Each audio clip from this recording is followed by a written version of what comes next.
വണക്കം ചങ്ങാതിമാരെ, ഗാവടെക് 66ൻ്റെ പുതിയൊരു വീഡിയോയിലേക്ക് എല്ലാവർക്കും സ്വാഗതം. കുറച്ച് നാളായിട്ട് എനിക്ക് കുറച്ച് ശാരീരിക സാങ്കേതിക പ്രശ്നങ്ങളുണ്ടായിരുന്നു. അതുകൊണ്ടാണ് ഈ യൂട്യൂബിൽ സജീവമാവാതിരുന്നത്. ഇപ്പോൾ വീട്ടിൽ ഞാൻ ഒറ്റയ്ക്കാണ്. വൈഫ് മക്കളുടെ അടുത്തേക്ക് കുറച്ച് നാളത്തേക്ക് പോയേക്കുക. അപ്പോൾ അതിൻ്റേതായ തിരക്കുകളുണ്ട്. എന്നാലും ഞാൻ മാക്സിമം ഈ വീഡിയോകളായിട്ട് ഞാൻ വീണ്ടും വരും. ഇടയ്ക്ക് ചില കുക്കിംഗ് വീഡിയോകൾ ഇടും കേട്ടോ. കാരണം പറഞ്ഞാൽ ഈ വീക്ക് ഡേയ്സിൽ എനിക്ക് ടെക്നിക്കൽ വീഡിയോയ്ക്ക് സമയം കിട്ടിയെന്നിരിക്കില്ല. അപ്പോൾ ഞാൻ ഇടയ്ക്ക് കുറച്ച് കുക്കിംഗ് വീഡിയോസ് വിടും. അപ്പോൾ എല്ലാവരും സഹകരിക്കുമല്ലോ. കാരണം എൻ്റെ ആ ചാനൽ വിട്ടങ്ങ് പോകണ്ടെന്ന് വിചാരിച്ചിട്ടാണ് ഇടയ്ക്ക് കുക്കിംഗ് വീഡിയോ ഇടുമെന്ന് പറഞ്ഞത്. അപ്പോൾ നമുക്കത് 2024 മോഡലിൽ ഇപ്പോൾ ഒത്തിരി സ്റ്റാർ ഇറങ്ങുന്നുണ്ട്. അപ്പോൾ എനിക്കൊരു പയ്യൻ ഇങ്ങനെ ഒരു ഫോട്ടോ അയച്ചു തന്നു, ഇങ്ങനെ ഒരു സ്റ്റാർ ഉണ്ടാക്കി തരാമോ അങ്ങളെന്ന് ചോദിച്ചപ്പോൾ ആ ഒരു രീതിയിൽ ഞാൻ എൻ്റെ ഐഡിയ അനുസരിച്ചിട്ടൊരു സ്റ്റാർ ഉണ്ടാക്കിയതാണ്. അപ്പോൾ ഇതിൽ ഉപയോഗിച്ചിരിക്കുന്ന LED നിയോൺ ട്യൂബാട്ടോ. അപ്പോൾ സ്റ്റാർ ഉണ്ടാക്കാനുള്ള മെറ്റീരിയൽ പട്ട അന്വേഷിച്ച് കഴിഞ്ഞപ്പോൾ എനിക്കിവിടെ കനം കുറഞ്ഞ പട്ട കിട്ടിയില്ല. അപ്പോൾ എൻ്റെ കയ്യിൽ ഒരു 2mm ഷീറ്റ് ഇരിപ്പുണ്ടായിരുന്നു. അപ്പോൾ അത് കട്ട് ചെയ്തിട്ടാണ് ഞാൻ സ്റ്റാർ ഉണ്ടാക്കുന്നത്. ഫുള്ളായിട്ട് വോയിസ് ഓവർ ചെയ്യാനുള്ള കണ്ടീഷൻ എൻ്റെ തൊണ്ടയ്ക്കില്ല കേട്ടോ. അപ്പോൾ അതുകൊണ്ട് ഈ പ്രാവശ്യം ക്ഷമിക്കുക. അടുത്ത പ്രാവശ്യം വരെ നമുക്ക് വീണ്ടും ഉഷാറായിട്ട് കാണാം. ഇതുവരെ സഹകരിച്ച എല്ലാവരും സഹകരിക്കുക. നിങ്ങൾക്കൊരു നഷ്ടവും വരില്ല. പുതിയ പുതിയ ഐഡിയകളായിട്ട് ഞാൻ വീണ്ടും വരാം. അപ്പോൾ തുടർന്ന് വീഡിയോ കാണുക. എല്ലാവർക്കും നന്ദി.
Thank you.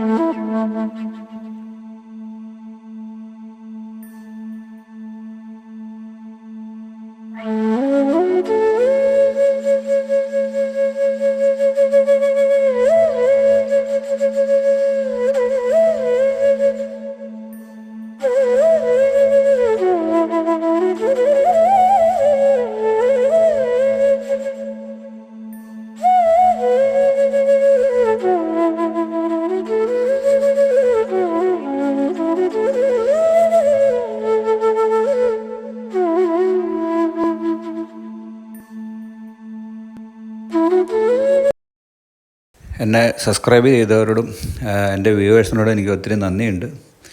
പുതിയ പുതിയ ഐഡിയകളായിട്ട് ഞാൻ വീണ്ടും വരും. ഞാൻ പറഞ്ഞല്ലോ, കുറച്ച് പ്രശ്നങ്ങൾ എനിക്കുണ്ടായിരുന്നു. അപ്പോൾ അതുകൊണ്ട് ഞാൻ വീണ്ടും വരുന്നതാണ്. ഇതുപോലുള്ള LED നിയോൺ ട്യൂബ് നിങ്ങളും ഒന്ന് ഉണ്ടാക്കി നോക്കുക. നല്ല രസമാണ്. അത് വർഷങ്ങൾ ലാസ്റ്റ് ചെയ്യും.